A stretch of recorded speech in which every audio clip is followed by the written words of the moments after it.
Note 164.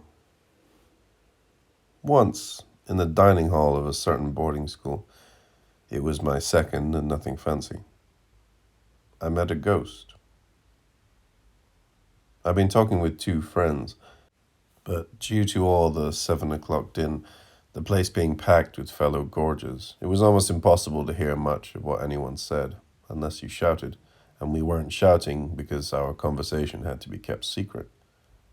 Not that what we said offered a whole lot of anything new. Not even variation. Girls. That was all. One word to pretty much sum up the whole of all we cared about. Week in, week out. Where to meet them, what to say to them, how not to need them. That was unattractive. Girls could never know you needed them, which was why our conversation had to be kept secret, because that's all it was about, needing them. Back then, I was living life like a ghost, though not the ghost I'm about to tell you about. I was all numb and stupid and dazed, too, I guess. A pretty spooky silentiary for matters I knew by heart, but could never quite translate for anyone I knew, let alone myself. I constantly craved the comforts of feminine attention, even though the thought of actually getting a girlfriend, one who was into me and wanted to be with me, seemed about as real as any dozen of the myths I'd been reading about in class. At least the same guy who explained my attachment to junk, the counselor for disaffected youth, helped me see how influenced I remained by my past. Unfortunately, it was a lesson delivered tongue-in-cheek, as he ultimately believed I'd made most of my past up just to impress him. About one thing he was right. My mother wasn't actually dead yet. Telling everyone she was, though, made my life far less complicated. I don't think anyone at the boarding school, including my friends, teachers, certainly not my counselor, ever found out the truth, which was fine with me. That's the way I liked it. My arms, however, were another story. It's kind of funny, but despite my current professional occupation, I don't have any tattoos. Just the scars. The biggest ones, of course, being the ones you know about. This strange, seething melt running from the inside of both elbows all the way up to the end of both wrists, where, I might as well tell you, a skillet of sizzling corn oil unloaded its lasting wrath on my efforts to keep it from the kitchen floor.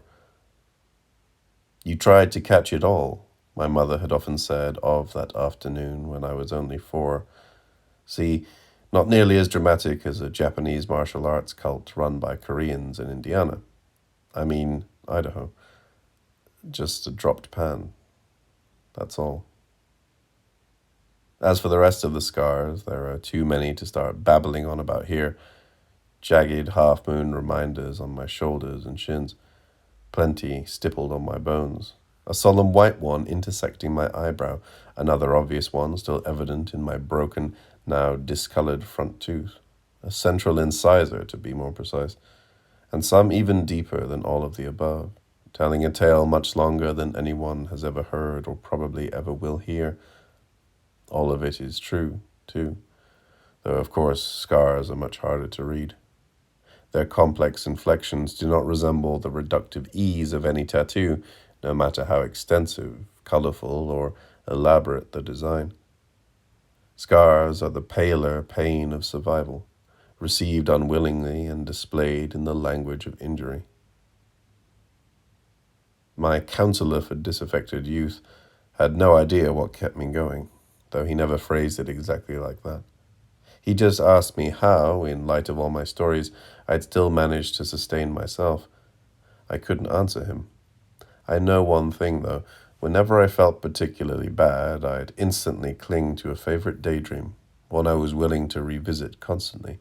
A pretty vivid one, too, of a girl, a certain girl, though one I'd yet to meet or even see, whose eyes would sparkle just like the northern sky I would describe for her, when once, while sitting on a splintered deck, heaving on top of the black pitch deck of the world, I beheld all the light not of this world. which was when, as I was briefly revisiting this same daydream in the presence of my two friends, I heard a voice in my ear, the ghost, softly saying my name.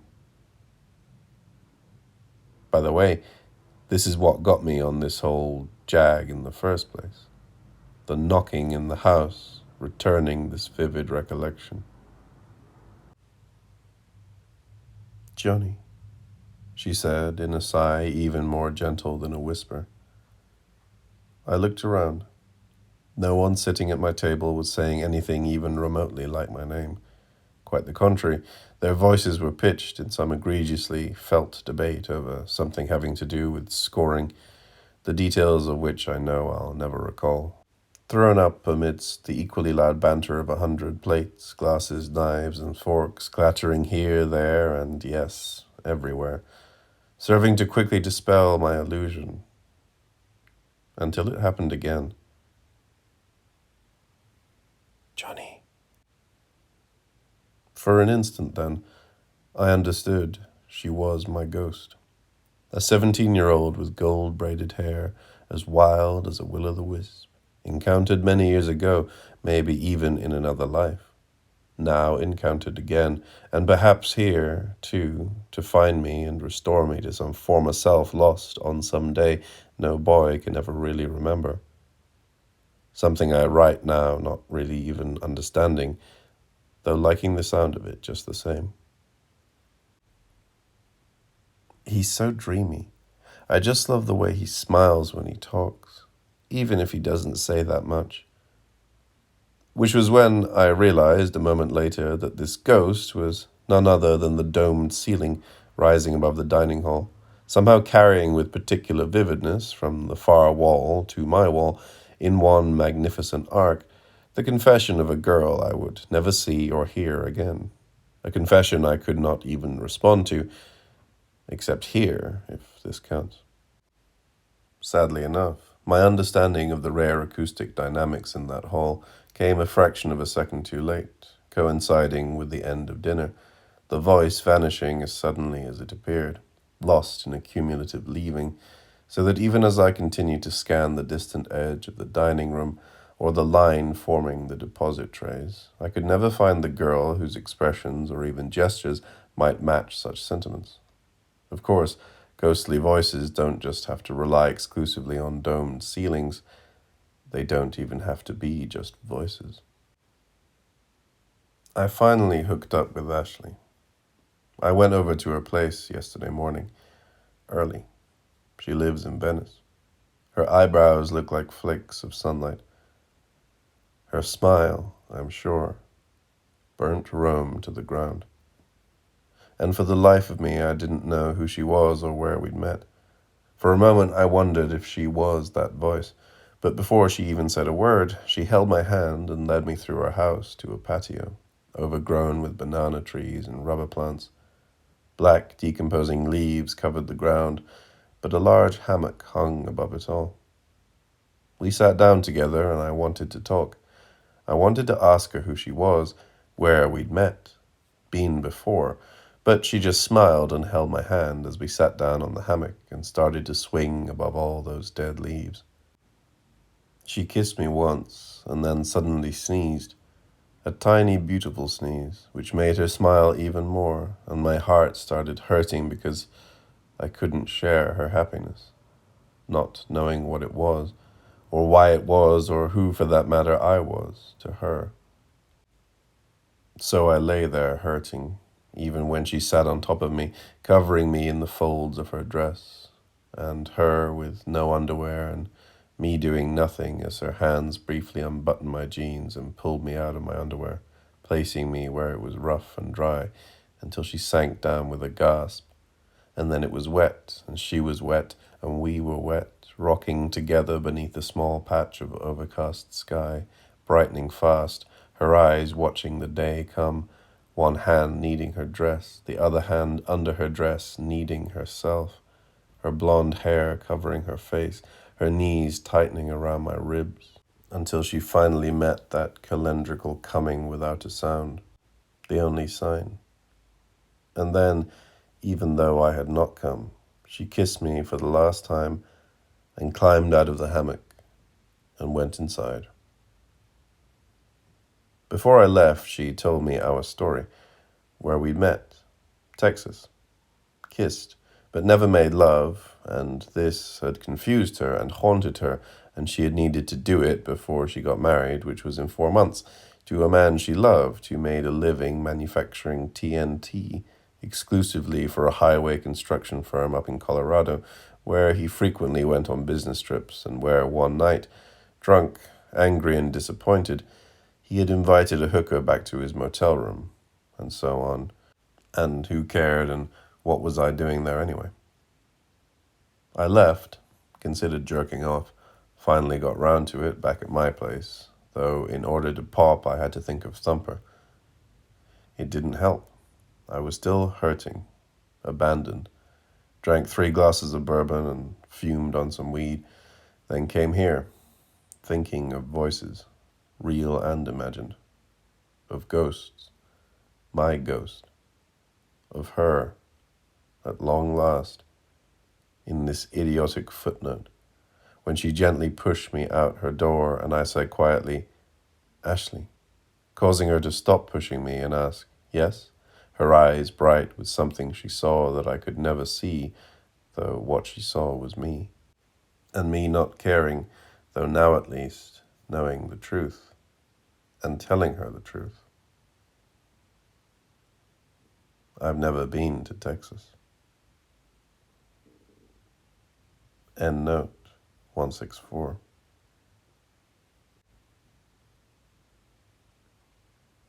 Wax, for his part, tries to be brave, forcing a smile for the camera, even if it is impossible to miss how pale he looks or misunderstand the meaning of his request. "Jed, man, I'm so thirsty," especially since a few seconds earlier he had swallowed a big gulp of water. No stranger to shock. Note, parallel lines. The following definition is from Medicine for Mountaineering, 3rd edition, edited by James A. Wilkinson, M.D., Seattle, The Mountaineers, 1985, page 43. Mild shock results from loss of 10 to 20% of blood volume. The patient appears pale and his skin feels cool, first over the extremities and later over the trunk.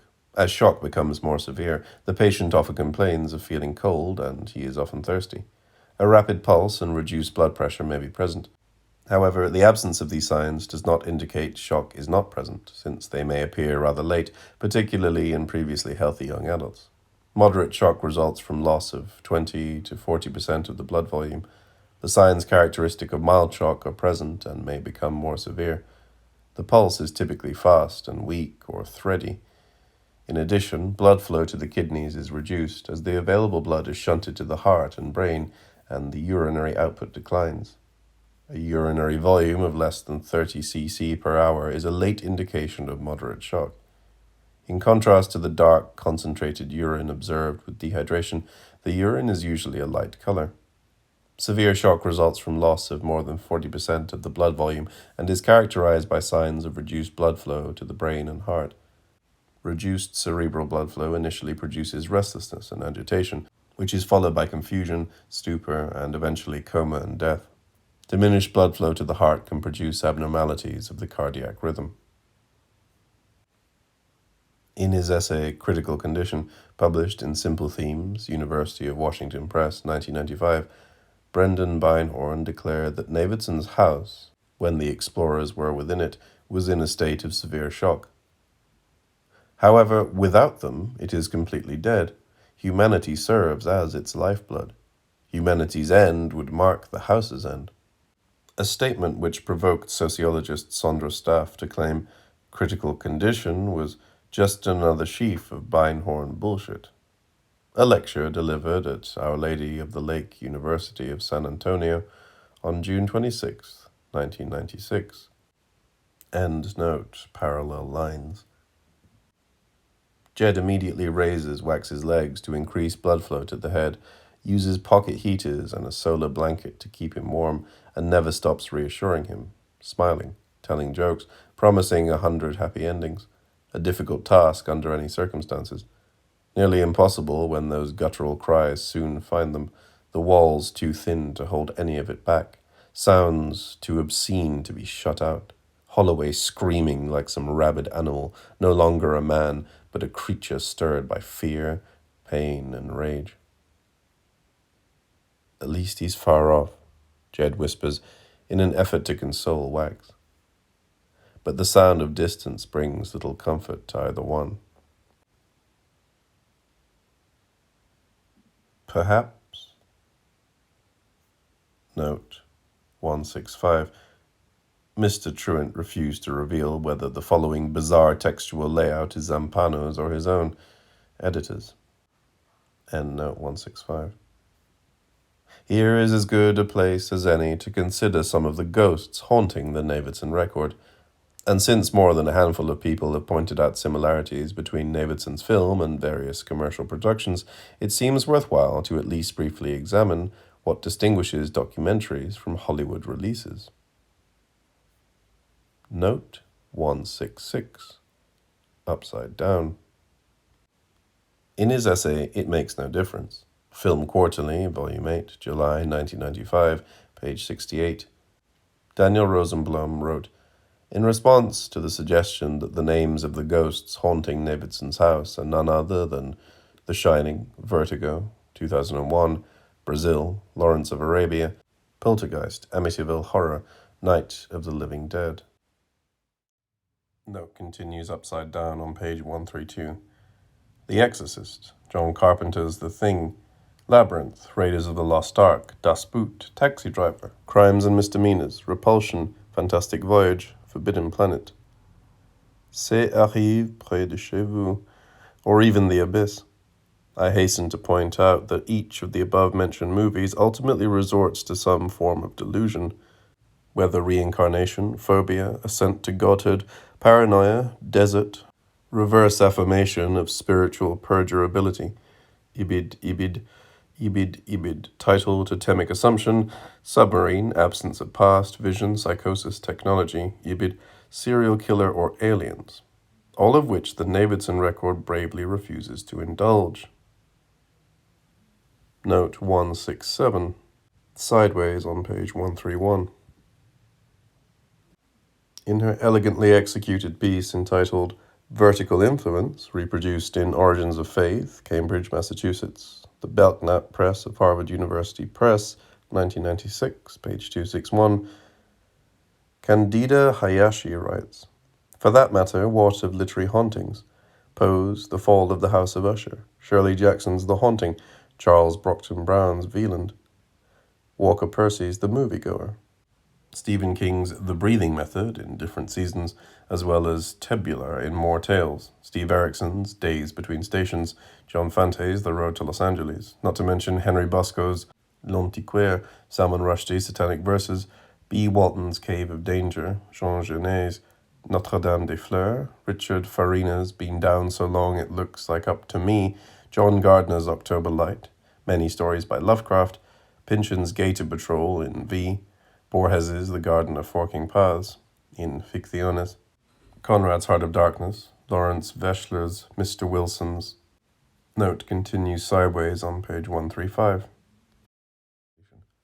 Cabinet of Wonder, Jim Callan's One Worm, Sartre's Huis Clos or Les Mouches, Jules Verne's Journey to the Center of the Earth, Lems Solaris, Ayn Rand's The Fountainhead, The Turn of the Screw by Henry James, Nathaniel Hawthorne's Young Goodman Brown, or The House of the Seven Gables, or The Lion, the Witch, and the Wardrobe by C.S. Lewis, to say nothing of Brodsky and Utkin, Frida Kahlo's Blue House in Coyoacan, Diego Rivera's Nocturnal Landscape, Paisae Nocturno, 1947, Rachel Whiteread's House, or Charles Ray's Inkbox, Bill Viola's Room for St. John of the Cross, or More Words by Robert Venturi, Aldo Van Eyck, James Joyce, Paolo Portoghesi, Herman Melville, Otto Friedrich Bullnow, Mensch und Rome, 1963, and Maurice Merleau-Ponty, The Phenomenology of Perception, 1962,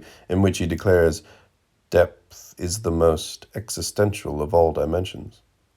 To all of it, I have only one carefully devised response. Tui. Note 168. Aside from cinematic, literary, architectural, or even philosophical ghosts, history also offers a few of its own.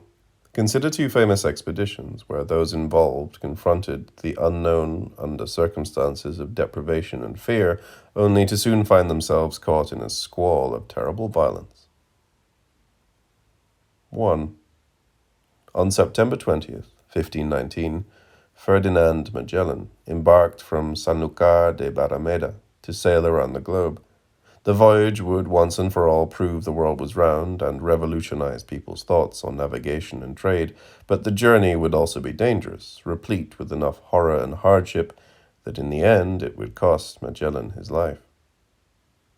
In March of 1520, when Magellan's 5 vessels reached Patagonia and sailed into the Bay of St. Julian, things were far from harmonious.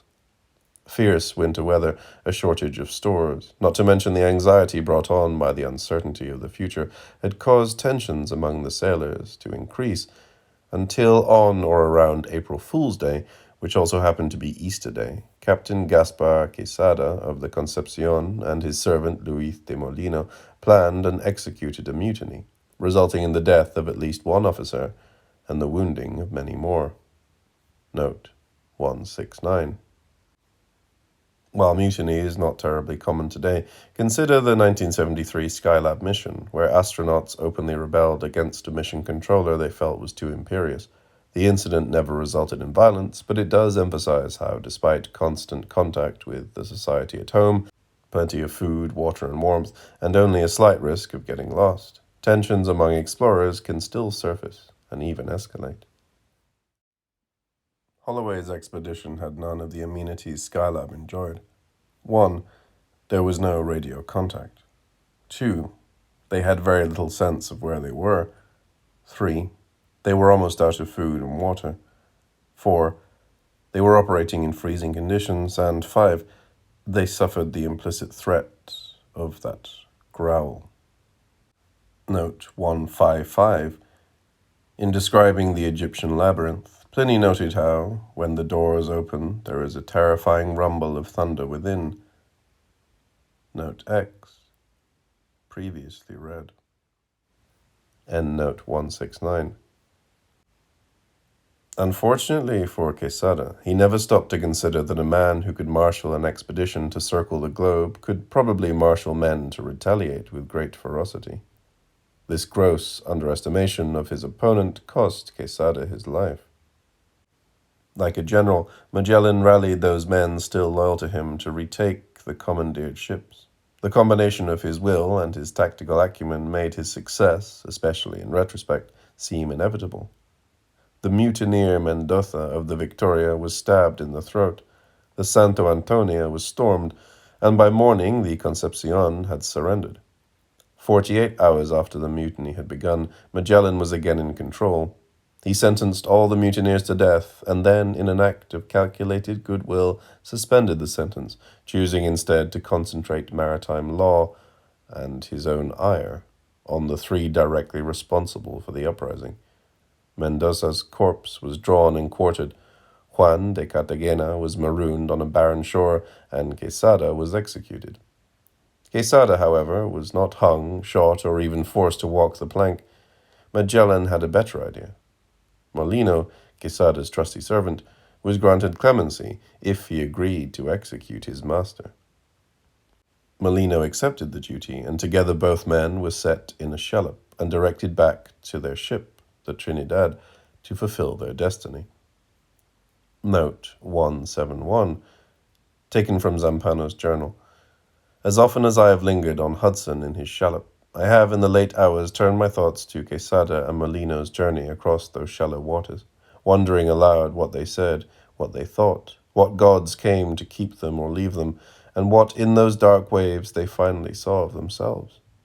Perhaps because history has little to do with those minutes, the scene survives only in verse. The Song of Quesada and Molino by XXXX. Note 172. Illegible. End note 172. I include it here in its entirety. Note 175. See Appendix E. End note 175. Then, forgive me, please, for including this. An old man's mind is just as likely to wander as a young man's, but where a young man will forgive the stray, note 177, struck through text. For instance, youth's peripatetic travels in the PXXXXXXX poems, a perfect example why errors should be hastily excised. N struck through text. Note 178, i.e., the Pelican poems. Note 179, see Appendix 2b, editors. End note 179, end note 178, end note 177. An old man will cut it out. Youth always tries to fill the void. An old man learns to live with it. It took me 20 years to unlearn the fortunes found in a swerve. Perhaps this is no news to you, but then I have killed many men, and I have both legs, and I don't think I ever quite equaled the bald gnome Error who comes from his cave with featherless ankles to feast on the mighty dead. Note 173, you got me. Note 176, gnome aside, I don't even know how to take I've killed many men. Irony? A confession? As I already said, you got me. Note 174. For reasons entirely his own, Mr. Truant de-struck the last 6 lines on footnote 171. Edited. End note 174. End note 176. End note 173. End note 171. Like Magellan, Holloway led an expedition into the unknown. Like Magellan, Holloway faced a mutiny. And like the captain who meted out a penalty of death, Holloway also centered the crosshairs upon those who had spurned his leadership. However, unlike Magellan, Holloway's course was in fact doomed, thus necessitating a look at Henry Hudson's fate. 2. By April of 1610, Hudson left England in his 4th attempt to find the Northwest Passage. He headed west across Arctic waters and eventually ended up in what is known today as the Hudson Bay. Despite its innocuous-sounding name, back in 1610, the bay was hell in ice. Edgar M. Bacon, in his book Henry Hudson, New York, G.P. Putnam's Sons, 1907, writes the following. On the first day of November, the ship was brought to a bay or inlet far down into the southwest and hauled aground, and there, by the 10th of the month, she was frozen in. Discontent was no longer expressed in whispers. The men were aware that the provisions laid in for a limited number of months were running to an end, and they murmured that they had not been taken back for winter quarters to Digges Island, where such stores of wild fowl had been seen, instead of beating about for months in a labyrinth without end. Italics added for emphasis. This labyrinth of blue ice drifting in water cold enough to kill a man in a couple of minutes tested and finally outstripped the resolve of Hudson's crew, where Magellan's men could fish or at least enjoy the cove of some habitable shore. Hudson's men could only stare at shores of ice. Note 180. Though written almost 200 years after Hudson's doomed voyage, it is hard not to think of Coleridge's The Rime of the Ancient Mariner, especially this fabled moment.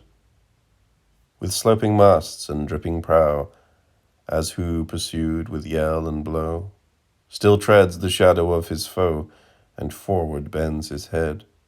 The ship drove fast, loud roared the blast, and southward aye we fled. And now there came both mist and snow, and it grew wondrous cold. And ice, mast high, came floating by, as green as emerald. The land of ice and of fearful sounds where no living thing was to be seen. And through the drifts, the snowy cliffs did send a dismal sheen, nor shapes of men nor beasts we ken, the ice was all between. The ice was here, the ice was there, the ice was all around. It cracked and growled and roared and howled like noises in a swound. Till a great seabird called the albatross at length did cross an albatross. Through the fog it came. This was not some feverish world concocted in a state of delirium, but a very real place which Hudson had faced, despite the evident terror it inflicted upon everyone, especially his crew. Nor was such terror vanquished by the modern age. Consider the diary entry made in 1915 by Reginald James, expedition physicist for Shackleton's Endurance, which was trapped and finally crushed by pack ice off the coast of Antarctica in the Weddell Sea. A terrible night, with the ship sullen dark against the sky, and the noise of the pressure against her, seeming like the cries of a living creature. See also Simon Alcadaba's Historic Conditions, Cleveland, Annawil Co., Incorporated, 1963, as well as Jack Denton Scott's Journey into Silence, Playboy, August 1973, page 102. Endnote 180. Inevitably, whispers rose to shouts, until finally shouts followed action. Hudson, along with his son and 7 others, was forced into a shallop without food and water. They were never heard from again, lost in that labyrinth without end. Note 170.